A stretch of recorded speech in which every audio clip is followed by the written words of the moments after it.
수요 예배 시간에 성전과 관련된 이야기가 계속해서 나옵니다.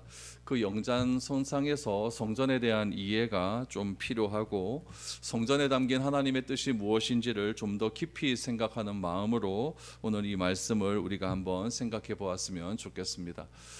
성전 청결 사건이라 불리는 오늘 본문의 말씀입니다.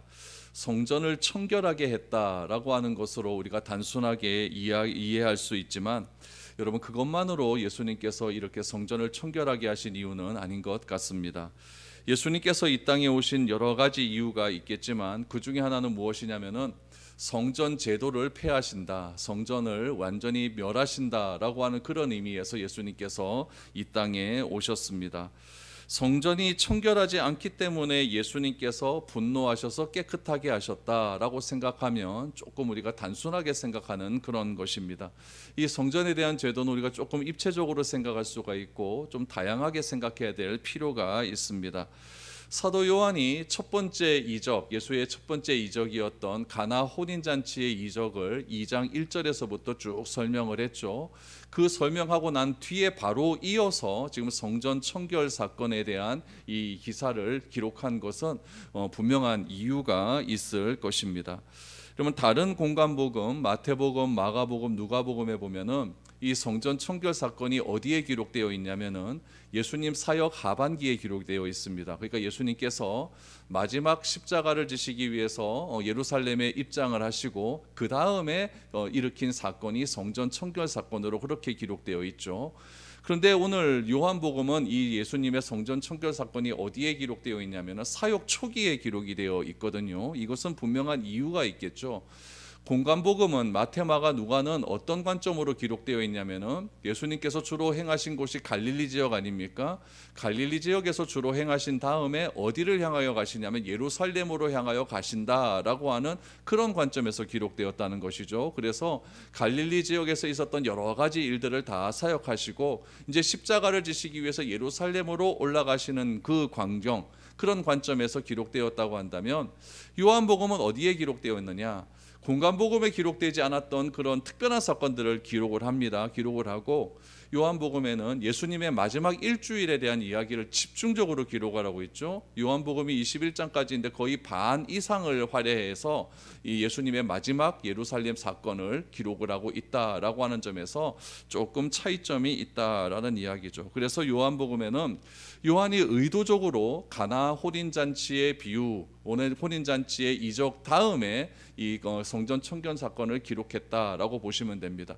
그 이유가 무엇이냐면은 이 가나 혼인잔치를 통하여서 예수님께서 하나님의 아들 되심을 드러내시거든요. 거기에 대한 연장선상으로 예수님은 진짜 하나님의 아들이다라는 것을 확실하게 드러내기 위해서 지금 첫 번째 표적 다음에 예수님께서 행하신 성전 청결 사건의 기사가 이곳에 기록이 되었다라는 것입니다.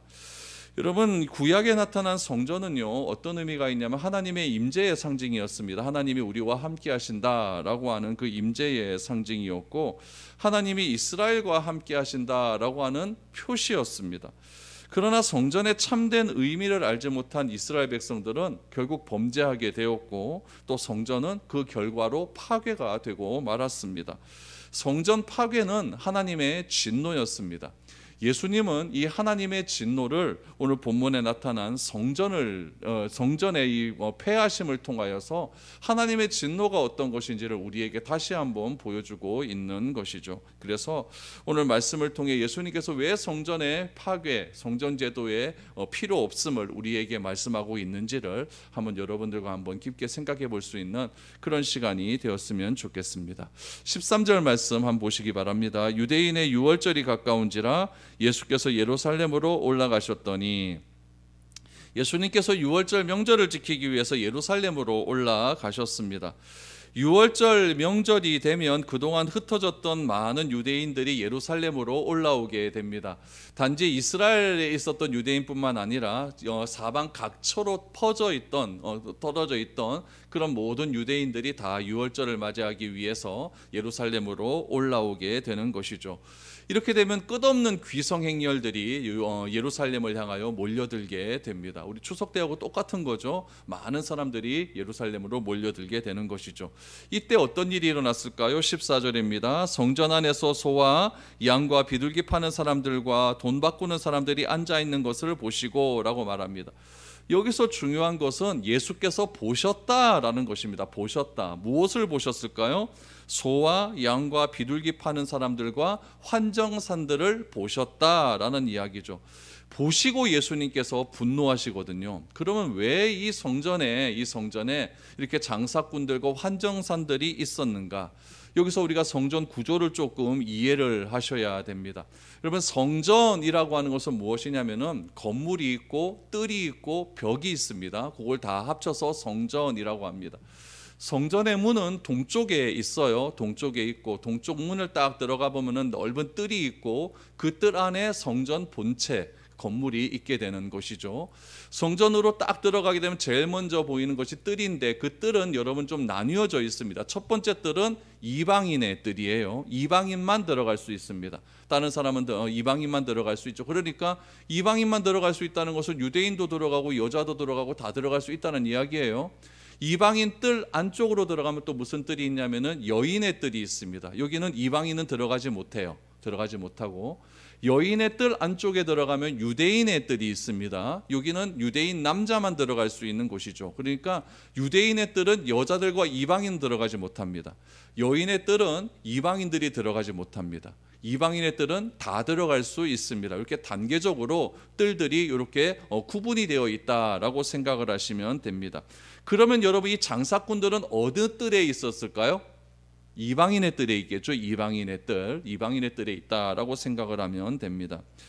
유월절에는 제사장들에게 여러분 제사를 드려야 되는데, 이 제사 드리는 제물이 굉장히 중요합니다. 이 제물은 어떤 제물만 드릴 수가 있느냐? 제물 드리기 전에 제사장에게 검수를 받아야 됩니다.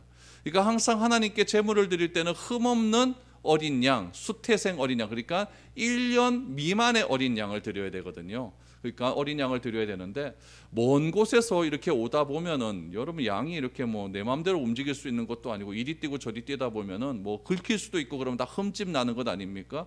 그러니까 항상 제사를 드리기 전에 제물을 제사장에게 가져가서 이거 제물 제사 드려도 됩니까? 라고 하면은 제사장이 오케이라고 도장 찍어주면 그 제물만 제사 드릴 수 있는 거예요. 그런데 오다가 이 양이 좀 상처가 좀 났어요. 그럼 제물을 드릴 수 있어요, 없어요? 못 드려요. 그러면 제사 드리러 와놓고 제물 때문에 제사를 못 드리게 되면 굉장히 곤란한 일이 발생하지 않습니까?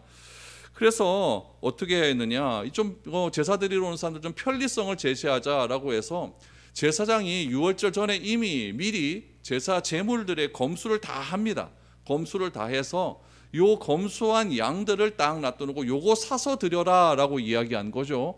그럼 굉장히 편리하게 제사를 드릴 수 있는 것 아닙니까? 저 문쪽 북쪽에서 올 때도 제물 가지고 오지 않아도 되고 그냥 간단하게 여기서 사서 드리면 되니까, 또 제사장에 가서 또 시간 들여서 또 검사받을 필요도 없고 요거 다 직인 찍힌 거니까 그렇게 제사 드릴 수 있게 편의를 위해서 그렇게 시장이 형성이 되게 된 것이죠.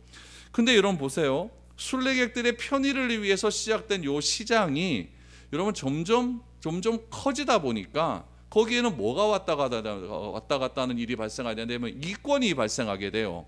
돈이 왔다 갔다 하게 되는 거죠. 그러면은 올해는 내가 장사를 했는데 요게 장사가 좀 괜찮거든요. 그러니까 요 성전을 관리하는 측에서 보면은 요것은 권리금을 좀 받아도 되겠다라고 하는 그런 생각이 드는 것이죠.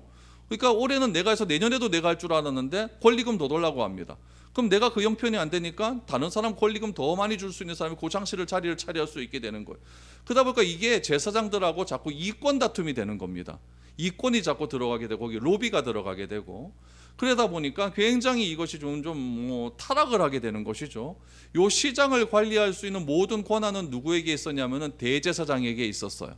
대제사장은 어디에 속한 사람이냐면 사두개인에게 속한 사람이거든요. 레위지파고 사두개인에게 속한 사람이기 때문에 거기서 나오는 모든 이권은 누가 다 가져가느냐? 대제사장이 다 가져가는 거죠. 사두개인들이 다 가져가는 거죠.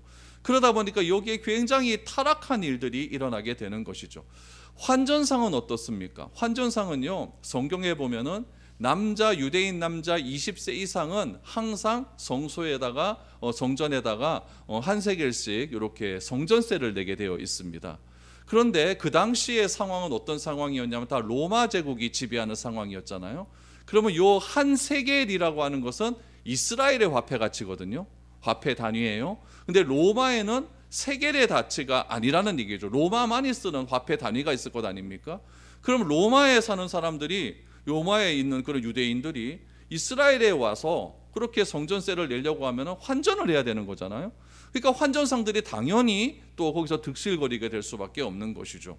원래 같으면 다 미리 준비해서 갖고 와야 되는 거예요. 그런데 그거 준비하는 것도 쉽지가 않아요.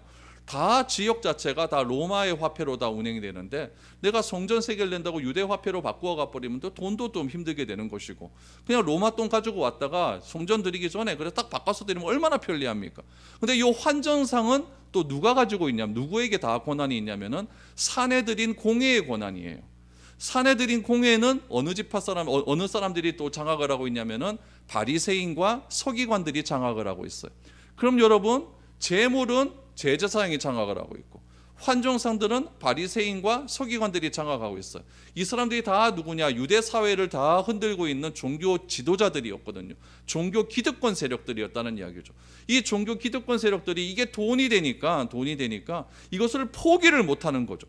처음에는 하나님께 제사 잘 드리겠다고, 예배를 좀 더 잘 드리겠다고 시작한 이 제도가 뭐 때문에?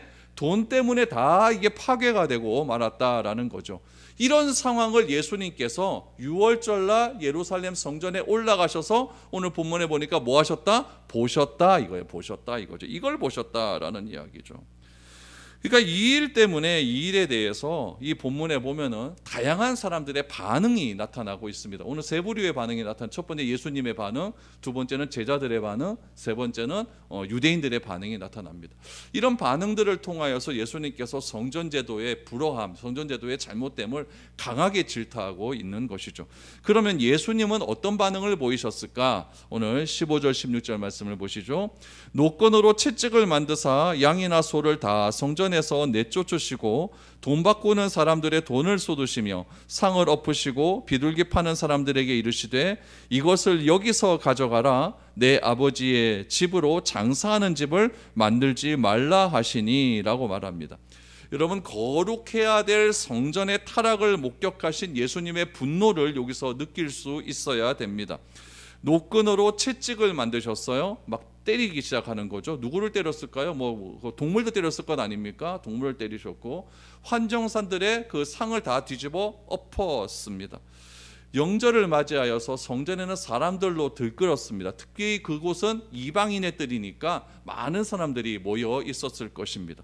예수님께서 난리를 치시니까 여러분, 재물과 환전하기 위해 사람들이 장상들과 흔적하는 그런 상황 속에서 예수님의 분노로 인하여 여러분 성전 안이 아수라장이 되고 만 거예요. 어떤 분위기가 있었을까? 뒤집어 엎었으니까 동전 떨어지는 소리가 막 흘러나지 않았겠습니까? 실제로 제가 성전 안에 뜰에 들어가 보니까 성전 안에 뜰은요, 잔디로 되어 있는 것이 아니라 다 그 돌로 되어 있는 거거든요. 그러니까 동전이 떨어지니까 동전 떨어지는 소리가 막 얼마나 심하게 났는지 몰라요. 예수님께서 짐승들을 노끈으로 때려보내니까 짐승들의 울음소리가 또 난장판이 났을 것 아닙니까? 그럼 또 누가 또 난리를 폈을까요? 장사꾼들이 너 누구냐, 너 왜 이러냐, 왜 내 장사 방해하느냐 라고 하면서 또 예수님께 막 달려들면 누가 말렸을까요? 제자들이 와서 또 말렸을 것 아닙니까? 여러분, 성전이요, 난장판이 되고 말았다라는 이야기죠. 여러분, 이런 분위기는 아주 이제 예수님께서 이 땅에 오시기 전에 아마 한 400년 전에 바벨론에 의해서 성전이 완전히 파괴되었을 때 그때 분위기하고는 다른 겁니다. 그때 분위기는요, 완전히 말바꿈으로 인하여서 성전이 완전히 다 부서지는 그런 분위기였고, 오늘 본문의 상황은요, 성격이 다른 그런 엉망진창의 아수라장인 그런 상황이었다라는 이야기죠. 여러분, 이스라엘 사람들이 성전에서 이런 일을 행하면 될까요? 안 되고, 절대 이건 안 되는 일입니다. 그러나 예수님께서는 이런 일을 행하면서 뭐라고 말씀하셨느냐? 내 아버지의 집을 장사하는 집으로 만들지 말아라 라고 말합니다. 여러분, 내 아버지의 집이라고 했어요. 내 아버지의 집. 누가 하시는 말씀? 예수님, 아들이신 예수님께서 내 아버지의 집이다 라고 했으니까 이거 누구의 집입니까? 예수님의 집이에요. 예수님의 집이죠. 여러분들 부모님 집 가면 여러분 우리 집이라고 그러죠. 누구 집 이럽니까? 그러니까 예수님도 내 아버지의 집 그랬으니까 이 성전은 예수님의 집이었다라는 이야기죠. 예수님께서 자기 집에 와 보니까 이런 일들이 일어나고 있었다라는 것을 예수님께서 목도하신 겁니다. 예수님은 내 아버지의 집을 장사하는 집으로 만들지 말라라고 이야기했는데, 요거는 여러분 강도가 좀 약한 이야기입니다. 여러분 다른 공간복음에 보면 강도가 굉장히 심하게 표현되어 있어요. 우리 누가복음 한번 볼까요? 누가복음 19장 46절 말씀에 보면 이렇게 기록되어 있습니다. 그들에게 이르시되 기록된 바 내 집은 기도하는 집이라 하였거늘 너희는 강도의 소굴로 만들었도다 하시니라 라고 말합니다. 성전을 강도의 소굴로 만들었다. 그럼 누가 강도입니까? 종교 지도자들이 강도죠. 종교 지도자들이 강도죠. 여러분, 장사하는 사람들과 유착되어서 자기의 재산적인 이득을 누리고자 목적하는 종교 지도자들을 향하여 뭐라고 이야기했느냐? 강도다라고 이야기를 하는 것이죠. 여러분, 감히 종교 기득권자들한테, 사내들인 공회원들한테, 요즘 말로 하면 대법원장들이에요. 그런 사람들 앞에 딱 나타나고 너는 강도다라고 누가 말할 수가 있겠습니까? 사슬이 시퍼란 그런 사법권자 앞에서요. 너희들이 강도다, 강도이기 때문에 내 아버지의 집을 이렇게 만들어 놓았다라고 말을 하는 것이죠. 여러분, 내가 사는 집이 있는데 내 집에 다른 사람이 들어와서 이상한 짓을 하고 있다. 그럼 여러분 가만히 있겠습니까? 여러분 집에 딱 문 열고 들어갔는데 여러분 생전 보지도 못한 사람들이 여러분 집 냉장고 다 열어갖고 막 밥 해먹고 있다. 그럼 여러분 뭐라고 하겠습니까? 예라이 도둑놈아 말하지 않겠습니까? 똑같은 일이에요. 똑같은 일이에요. 성전은 하나님의 집이고 성전은 하나님의 아들이신 예수님의 집인데, 누가복음에는 기도하는 집인데 지금 뭘 만들어놨어요? 장사하는 집으로 만들어놨으니까 예수님께서 집의 본질을 훼손해버렸으니까 강도하는 집이다, 강도의 소굴로 만들었다. 누가 강도냐라고 예수님께서 강하게 질타를 하고 있는 것이죠. 예수님의 반응은 이랬습니다. 내 집을 왜 강도의 집으로 만들어 놓았느냐, 이렇게 말하는 것이죠. 제자들의 반응은 어떠했을까요? 제자들이 이런 반응을 보입니다. 17절 말씀을 보시죠. 제자들이 성경 말씀에 주의전을 사모하는 열심이 나를 삼키리라 한 것을 기억하였더라 라고 말합니다. 여러분, 이 성전 청결 사건 전에 어떤 일이 있었다? 가나 혼인잔치의 일이 있었어요. 여러분, 물로 포도주를 만드는 이적을 보이셨다는 이야기죠. 그 이적을 본 제자들은 어떤 반응을 보였냐면은 요한복음 2장 11절 말씀에 보면 이런 반응을 보셨어요. 예수께서 이 첫 표적을 갈릴리 가나에서 행하여 그의 영광을 나타내심에 제자들이 그를 믿으니라 라고 말합니다. 여러분, 가나 혼인잔치의 이적을 보고 예수님의 제자들은 어떠했느냐? 그 영광을 보고 예수님을 믿었다라고 말을 하는 것이죠. 물은 절대로 포도주가 될 수가 없습니다. 물이 포도주가 되기 위해서는 사람이 어떤 물리적인 힘을 가해야 돼요. 포도를 하고 또 발효할 수 있도록 그 상황을, 온도를 맞춰놓고 그래야 포도주가 되는 것 아니겠습니까? 그런데 이런 상황에서 제자들이 예수님을 믿기는 믿었는데 구체적으로 예수님이 어떤 분이신가, 여기에 대해서는 조금 궁금한 거예요. 예수님이 도대체 어떤 분이시기에 이런 표적을 행할 수 있을까? 예수님이 자기가 하나님의 아들이라고 하시긴 하신 것 같은데, 그거는 요 표적을 보니까 믿기는 믿었는데, 그의 영광을 나타내셨기 때문에 이건 믿기는 믿겠는데 도무지 요거 하나 갖고는 안 되겠다, 굉장히 궁금함이 있는 거죠. 그러니까 생각을 하는 거예요. 가나 혼인잔치에서 예수님을 믿었어요. 믿음이 생겼어요. 근데 예루살렘으로 올라가시면, 특별히 유월절 명절에 올라가시면 더 많은 사람들이 모일 것이다. 그러면 예수님께서 더 많은 표적을 행하실 것 아니겠는가? 제자들이 기대하는 것은 또 다른 표적을 통해서, 또 다른 이적을 통하여서 예수님이 어떤 분이신가에 대한 믿음이 더욱더 커지기를 바라는 마음으로 예루살렘에 따라 올라가는 것이죠. 예수님은 도대체 자신을 어떤 분으로 소개하실까? 이런 궁금증이 있었을 것 아니겠습니까?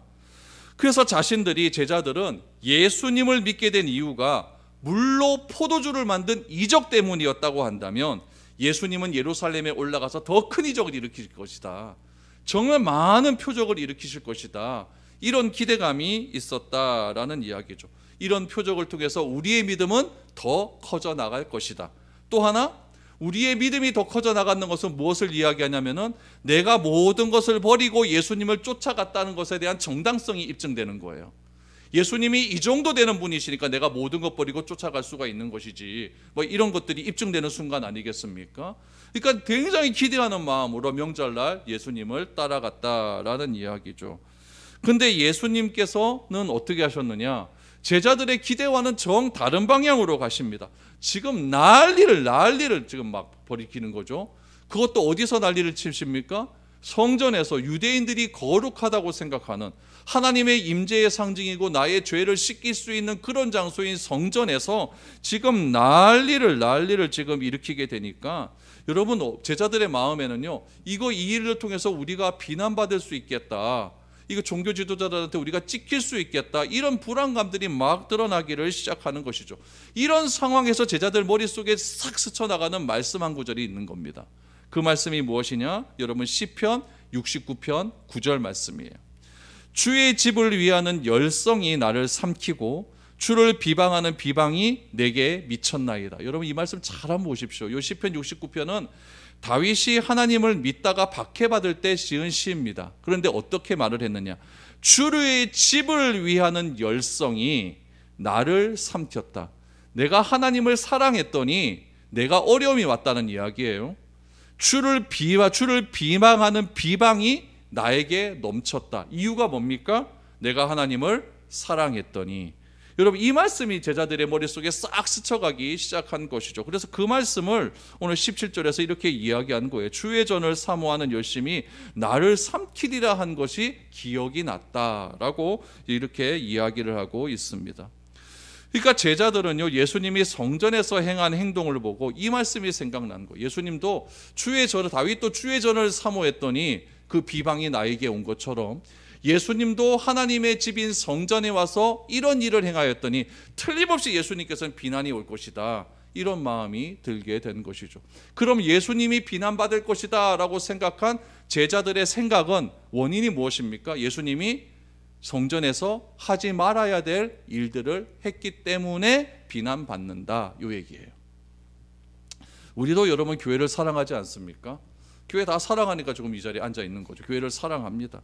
그럼 여러분, 만약에 내가 사랑하는 교회가 해서는 안 되는 행동을 했다, 그러면 여러분 어떤 태도를 여러분 취하겠습니까? 내가 사랑하는 교회가 사회에서 지탄받는 일을 행하고 있고 교회가 사람들에게 손가락질 받는 그런 일이 일어난다고 한다면 나는 어떤 태도를 보여야 되겠습니까?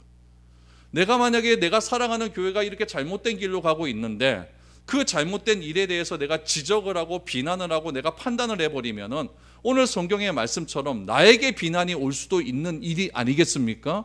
그럼 내가 그 비난을 감수하고 내가 그 일을 행하겠습니까? 아니면 나 모른 채 하고 나는 딴 교회 가버린다라고 이렇게 외면해버리겠습니까? 여러분, 우리 가운데 누가 분노할 수 있을까요? 교회가 교회의 본질을 잃어버리고 예수님의 이름을 욕되게 한다면 우리 가운데 분노할 사람은 과연 누가 있겠습니까? 오늘 성전에서 행하는 일들은요, 성전의 본질을 훼손하는 일이었어요. 성전에서는 장사하면 안 되거든요. 교회에서는 돈 거래하면 안 되거든요. 그런 일들이 예배당에서 일어났다. 그럼 그것에 대해서 누가 분노하고 누가 판단하겠습니까? 예수님은 그런 일들을 향하여서, 교회의 본질을 행하는 일을 향하여서 무엇이라고 말씀하셨느냐? 내 집을 강도의 소굴로 만들지 말아라 라고 말씀하신 것을 제자들이 기억해 냈다라고 말을 하는 것이죠. 이 정도라면 여러분, 제자들의 믿음도 꽤 많이 지금 올라간 것 같아요. 예수님께서 본질을 훼손하는 이 성전에 일 가서 하나님의 말씀이 생각이 났다. 참 대단한 것 아니겠습니까? 제자들의 태도는 이러했다라는 이야기죠. 그럼 또 한 번 조금 다른 면으로 생각하면 그 비난이 나에게 오면 어떻게 하겠는가, 이런 조금의 어려움도 제자들은 가지고 있었을 것입니다. 세 번째, 유대인의 반응입니다. 여러분, 요한복음에서 말하는 유대인은요, 항상 기억을 하셔야 돼요. 유대인은 예수님을 하나님의 아들로 믿지 않는 사람을 요한복음은 유대인으로 지칭하고 있습니다. 그러니까 종교 지도자들, 또 그냥 일반 백성들 중에서도 예수님을 하나님의 아들로 믿지 않는 사람들을 통틀어서 요한복음은 유대인이라고 이야기를 해요. 유대인은 어떻게 이야기하고 있을까? 여러분 18절에서 20절입니다. 이에 유대인들이 대답하여 예수께 말하기를 내가 이런 일을 행하니 무슨 표적을 우리에게 보이겠느냐? 예수께서 대답하여 이르시되 너희가 이 성전을 헐라 내가 사흘 동안에 일으키리라. 유대인들이 이르되 이 성전은 46년 동안에 지었거늘 내가 3일 동안에 일으키겠느냐 하더라 라고 말합니다. 저는 요 성전 청결 사건에서 참 이상한 생각이 드는 것은 무엇이었냐면은 이렇게 난리를 피면요 성전 경비대가 출동을 해야 됩니다. 여러분들이 청와대 가서 난리를 한번 펴보십시오. 청와대 경비원들이 안 날라오겠습니까? 성전 경비대가 있거든요. 성전을 수호하는 그런 군인들이 있다는 이야기예요. 예수님께서 이렇게 행했다면 여러분 성전 경비대 와서 예수님 당장 체포해 갖고 감옥에 넣는 거 맞는 것 아니겠습니까? 근데 성전 경비대들이 출동을 하지 않아요. 출동하지 않고 오히려 어떤 일을 했냐면은 거기에 있던 성전을 관리하는 사람들이 종교 지도자들한테 가서 이런 일이 벌어졌다라고 이야기를 하는 거죠. 그러니까 성전 지도자들이 지금 이런 일을 벌이는 이 현장에 와서 예수님을 대면하게 되었다라는 이야기죠. 그러면서 소난을 핀 것에 대한 소문을 듣고 보고를 듣고 유대인 종교 지도자들이 달려와서 예수님께 이야기를 하죠. 무슨 권세로 이런 일을 행하느냐, 무슨 표적을 행했길래 이런 일을 행하느냐. 그러니까 이렇게 생각할 수가 있어요. 누가 감히 여러분 성전에서 이런 소동을 벌일 수가 있겠습니까? 이런 소동을 벌일 수가 있는 사람은 여러분 굉장히 높은 사람이 아니고는 할 수가 없다. 이렇게 생각을 하니까 경비대들이 굉장히 쫄을 수가 있는 거죠. 그러니까 유대인들도 생각을 하는 거예요. 유대인 지도자들도 감히 어디 성전에서 이런 일을 행해? 그러니까 이야기하는 거예요. 너가 무슨 표적을 보였길래, 어떤 놀라운 능력을 행했길래, 너는 도대체 누구이길래 이런 일을 지금 이 앞에서 벌이고 있느냐라고 질문을 하죠. 그 질문에 대해서 예수님께서 행하시는 대답이 희한합니다. 유대인들에게 성전을 너희들이 무너뜨려 버리면 내가 사흘 만에 다시 짓겠다라고 말씀을 하셔요. 여러분 성전이라고 할 때 항상 두 가지를 생각하셔야 됩니다. 첫 번째는 무엇이냐면은 14절에 보면 성전이라는 단어가 나와요. 14절에 성전이라는 단어가 나오는데 이 14절에 나오는 성전의 헬라어는 뭐냐면은 히에론입니다. 히에론. 이건 기억하셔야 돼요. 히에론. 요 히에론의 뜻은 무엇이냐면은 성전 전체를 이야기합니다. 성전 벽, 성전 뜰, 성전 안에 있는 건물 총체적으로 다 할 때 히에론이라고 이야기해요. 우리도 여러분 아파트 살 때 아파트 무슨 아파트 산다 그러면 아파트 전체를 이야기하는 것이죠. 그렇죠? 내가 사는 아파트는 몇 동 몇 호 이렇게 얘기하지 않습니까? 그렇게 성전 안에 있는 메인 건물을 이야기할 때는 뭐라고 이야기하느냐? 나오스 이렇게 이야기해요. 그러니까 히에론 14절에서 말하는 히에론은 성전 안에 들어갔다라고 얘기하는 거, 성전을 바라보았다라는 건 무엇이냐면은 예수님께서 성전 본관을 바라본 것이 아니라 장사하는 유대인 이방인의 뜰에 있는 사람들을 바라본 겁니다. 오늘 본문에 나타난 이 성전을 헐라라고 하는 이 성전은 성전 전체를 헐라는 것이 아니라 하나님의 법궤가 담겨져 있는 지성소가 있는 성전 본관 헌물을 헐어라라는 이야기죠. 나오스. 그러니까 여러분 예수님께서는 저 성전 본관 헌물 저거는 뭐냐면은 하나님의 임재거든요. 그것을 헐어버려라라고 말을 하는 거예요. 여기서 여러분 헐라라고 하는 뜻은 파괴하다라는 뜻이거든요. 완전히 다 부셔버리는 거예요. 파괴해버리는 것이죠. 이런 표현 또한 유대인들의 입장에서는 절대 해서는 안 돼. 어디 하나님의 성전을 파괴해버립니까? 말도 안 되는 이야기죠. 아무리 화가 나고 분노가 일어난다고 할지라도 여러분 성전을 향하여서 여러분 상스러운 말을 해서는 안 된다는 이야기입니다. 여기서 또 예수님께서 뭐라고 성전을 헐라. 그럼 뭐 하겠다?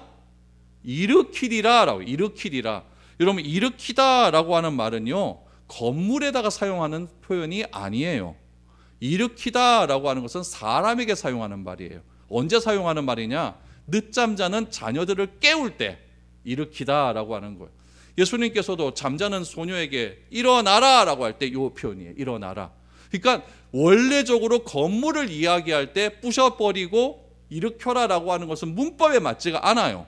이건 어떻게 해야 맞느냐? 다시 무너뜨리면 내가 다시 세우리라 하는 말이 맞죠. 다시 건축하겠다라고 하는 말이 맞죠. 그런데 훼손해버리면, 파괴해버리면 일으키겠다라고 하는 말은 이게 맞지가 않는 말이에요. 맞지가 않는 말이죠. 그러니까 이게 유대인들은 도무지 이 말을 이해할 수가 없는 거죠. 이해할 수가 없는 것이죠. 그래서 유대인은 뭐라고 얘기하느냐, 46년 동안 건축했다라는 거예요.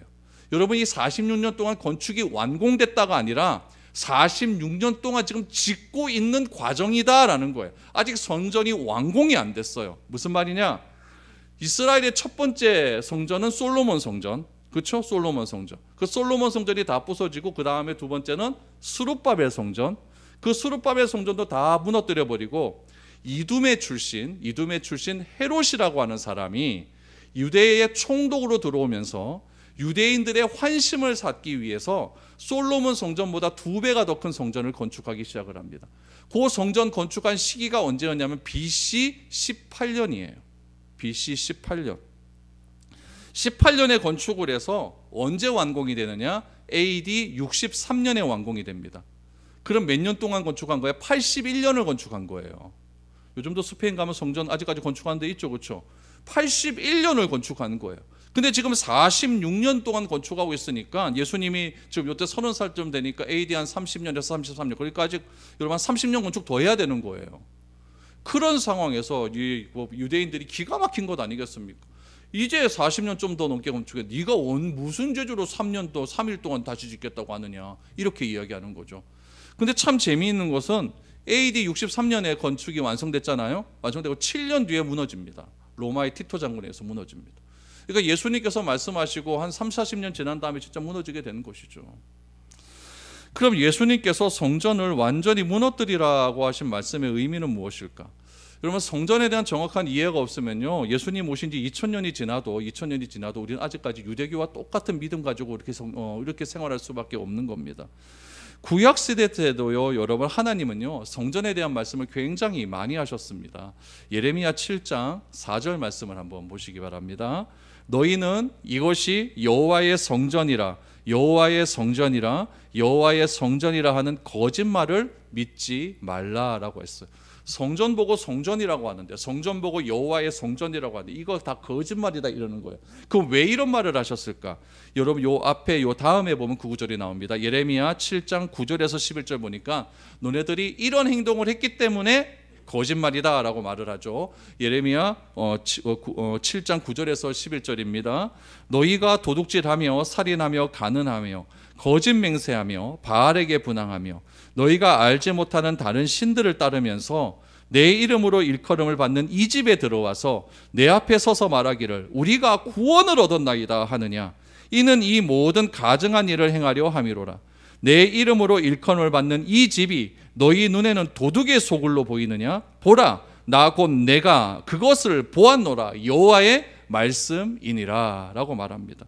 무슨 말이에요? 밖에는 내 멋대로 살면서 오늘 보니까 간음하고 도둑질하고 살인하고 바알을 숭배하면서 교회에 와갖고 예배 한번 드릴 때 나는 구원받았다라고 말하는 거 다 거짓말이다라는 거죠. 내가 이거 똑똑히 보고 있다라고 지금 하나님께서 말씀하고 있는 겁니다. 그러니까 여러분, 우리가 일주일에 한 번 예배 드리러 나왔다, 내가 예배 출석했다, 내가 헌금했다, 이것으로 여러분들 내가 구원받았다라고 생각하면 곤란하다는 이야기예요. 우리의 구원은 어디서 드러나야 되느냐? 6일 동안 6일의 삶에서 드러나야 된다는 이야기죠. 그게 안 되고 오늘 와서 예배 드리는 것 아무도 의미 없다, 거짓말이다, 하나님은 이렇게 말씀하고 있는 거죠. 그러면서 너희가 왜 나의 집을 강도의 소굴로 만드느냐, 이렇게 말씀하고 있는 것 아닙니까?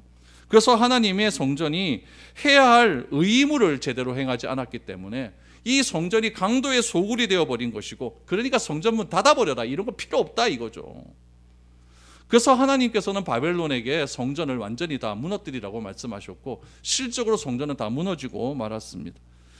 그러나 새롭게 시작한 스룹바벨 성전에서도 똑같은 일들이 일어나게 되거든요.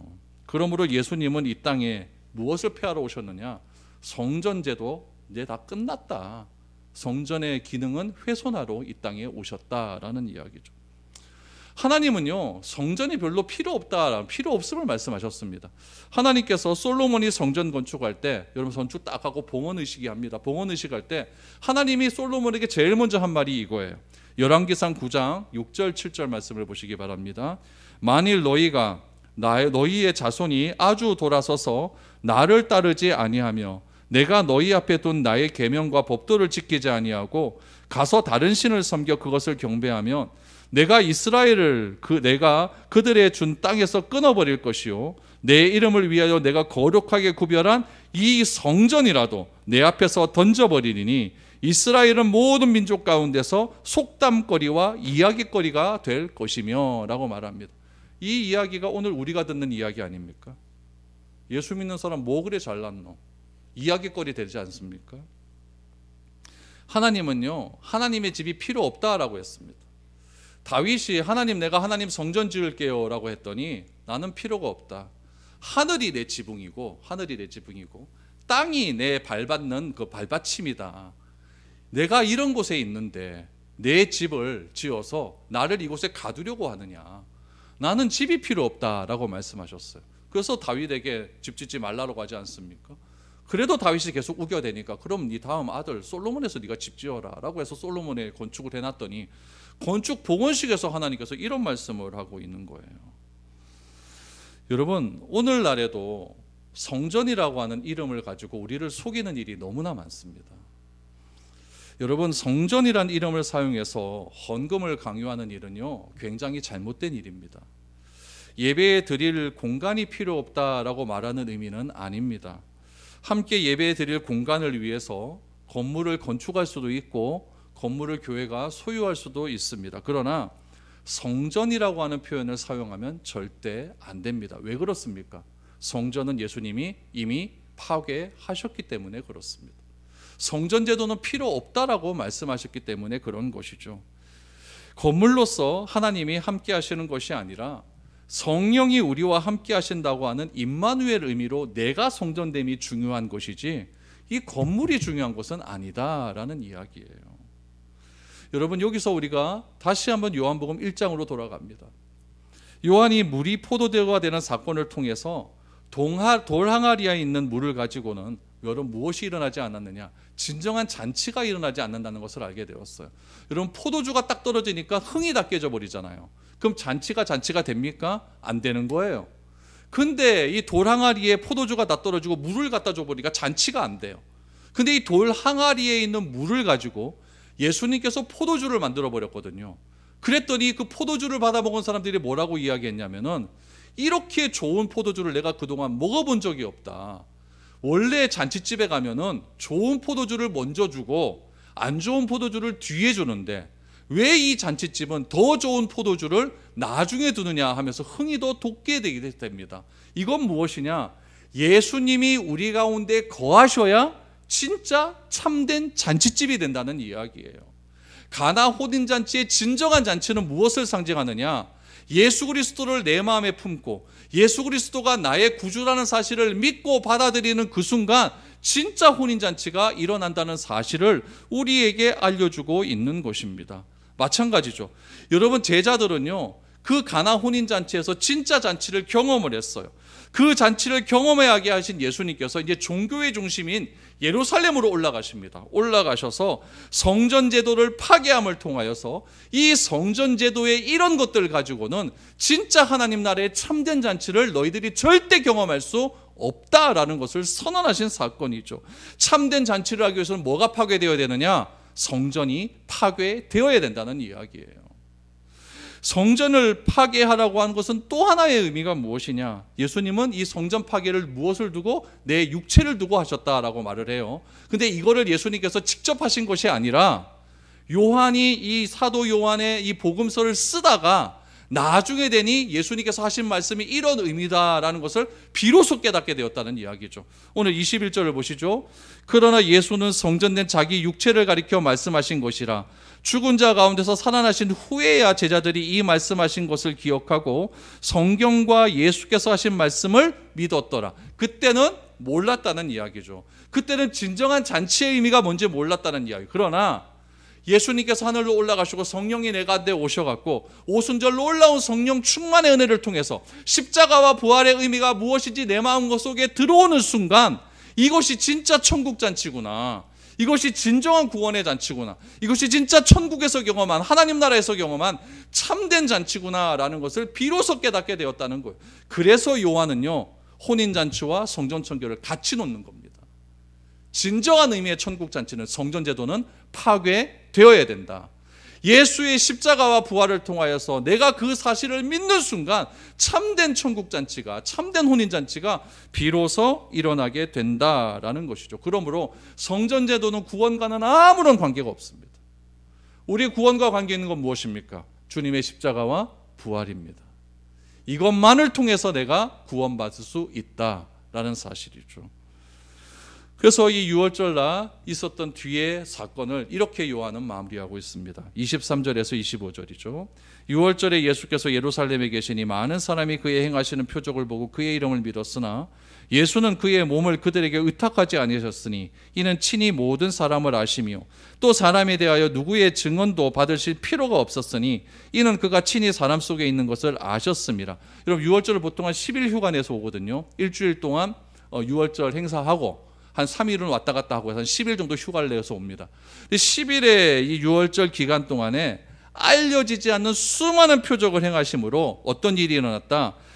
그의 이름을 믿었다 그랬어요. 그의 이름이 뭡니까? 예수라는 뜻이 그가 우리 죄에서 구원한다라는 이야기죠. 그러니까 예수를 통해서 우리가 구원받을 수 있다라는 사실을 믿었지만, 여러분 24절, 예수님은 그의 몸을 사람에게 의탁하지 않았다, 의지하지 않았다라는 이야기. 왜 그럴까요? 사람은 믿을 존재가 아니기 때문에 그래요. 뭐 하나 이상한 일이 일어나면요, 진짜 예수님 하나님 아들이구나 그래놓고 조금 이상하면 다 버려버리고 도망가지 않습니까? 그러니까 예수님은 사람이 존재가 어떤 존재인지 아시는 거예요. 사람을 믿고 그에게 나를 의지하는 존재가 아니라 사람이라는 것은 끝까지 사랑해서 기다려주고 그가 예수님을 완벽하게 믿고 신뢰할 때까지 기다려주는 존재다. 그 기다리기 위해서는 예수님이 뭐 해야 되느냐? 끝까지 사랑해줘야 되는 존재다. 그런 의미가 있기 때문에 자기의 몸을 사람들에게 의탁하지 않았다는 이야기입니다. 또 하나 25절에 보니까 사람에 대하여 누구의 증언도 받으실 필요가 없다는 거예요. 저분이 예수님이 하나님의 아들이다, 사람에 의해서 필요가 없다는 이야기죠. 예수님 스스로 자신이 하나님의 아들이라는 것을 스스로 드러내시는 분이니까요. 여러분, 하나님이 우리가 꼭 하나님이라 그래야 하나님이 됩니까? 그거 아니에요. 하나님은 하나님 존재 자체로 하나님이에요. 내가 누누이 말하지만 하나님의 우리가 뭐 영광을 돌려야 하나님의 영광이 더 커집니까? 아니에요. 하나님은 영광 그 자체십니다. 그러니까 우리가 영광 안 돌려도 하나님은 영광이 충만하신 분이에요. 우리가 얼마나 영광을 돌려야 하나님께 플러스 1 영광이 더 올라갈까요? 아니라는 이야기죠. 그러니까 예수님은요, 뭐냐, 누구의 증언도 받으실 필요가 없다는 이야기죠. 예수님은 존재 자체가 그냥 하나님의 아들이라는 이야기죠. 이런 것들을 했나는 이야기죠. 그래서 예수님은 자체가 증거이기 때문에 이런 것들이 필요가 없다라는 이야기입니다. 여러분, 성전을 헐어버리라고 하는 예수님의 의도를 잘 아시기 바랍니다. 예수님이 이 땅에 오신 이유는 성전 헐어버리기 위해서 오신 거예요. 그래서 본질적인 구원을 주신 예수님이 무엇인지를 우리에게 알려주기 위해서 성전제도를 허무셨습니다. 여러분, 바르게 알기를 바랍니다. 바르게 믿을 수 있기를 바랍니다. 그래서 바른 구원이 무엇인지를 깨닫기를 바랍니다. 그래서 바르게 알고 바르게 믿어 바른 구원을 우리가 깨달아서 진짜 구원의 잔치가 무엇인지를 내 마음 가운데 깊이 체험해서 항상 구원의 감격으로 기뻐할 수 있는 저와 여러분들의 삶이 될 수 있기를 축복드립니다.